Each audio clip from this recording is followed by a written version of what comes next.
যুক্তরাষ্ট্রের মাটিতে উড়েছে ইরানের পতাকা। ইরান ধ্বনিতে মুখরিত হয়েছে পুরো এলাকা।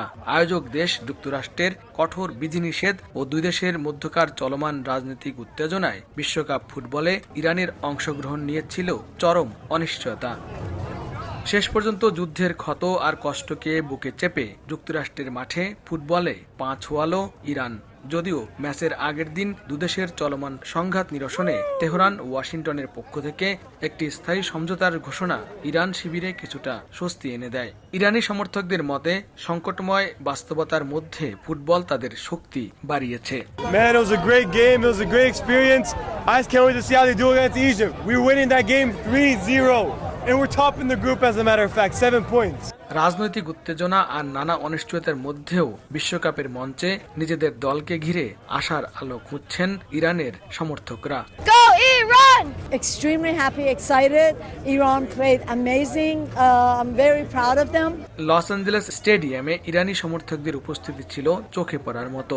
ছিল বাংলাদেশি সমর্থকরাও। আজকের গেমটা খুবই সুন্দর এবং খুব প্রতিযোগিতাপূর্ণ হয়েছে।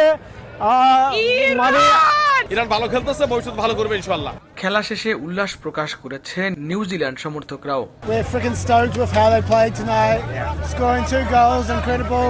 Let's go, New Zealand! Come on! বিশ্বকাপের প্রথম ম্যাচে নিউজিল্যান্ডের বিপক্ষে 2-2 গোলে ড্র করলেও হতাশ নন ইরানি সমর্থকরা। তাদের বিশ্বাস, কঠিন পরিস্থিতির মধ্যেও দলটি যেভাবে লড়াই করেছে তা ভবিষ্যতের জন্য ইতিবাচক বার্তা বহন করছে। খেলা শেষে স্টেডিয়ামের বাইরে ইরানি সমর্থকরা বলেন, দেশের বর্তমান পরিস্থিতি তাদের জন্য বেদনাদায়ক হলেও ফুটবল সাময়িকভাবে সেই কষ্ট ভুলিয়েছে। গ্রুপ পর্বের পরবর্তী ম্যাচগুলোকে সামনে রেখে আশাবাদী ইরান। সমর্থকদের বিশ্বাস, দলটি নিজেদের সামর্থ্যের প্রমাণ দিয়ে বিশ্বকাপে স্মরণীয় কিছু উপহার দেবে।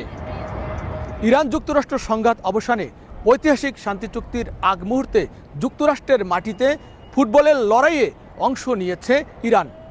ফলে ফুটবল যেন হয়ে উঠেছে শান্তির প্রতীক। লস্কর আল মামুন, সময় সংবাদ, লস অ্যাঞ্জেলেস স্টেডিয়াম, যুক্তরাষ্ট্র।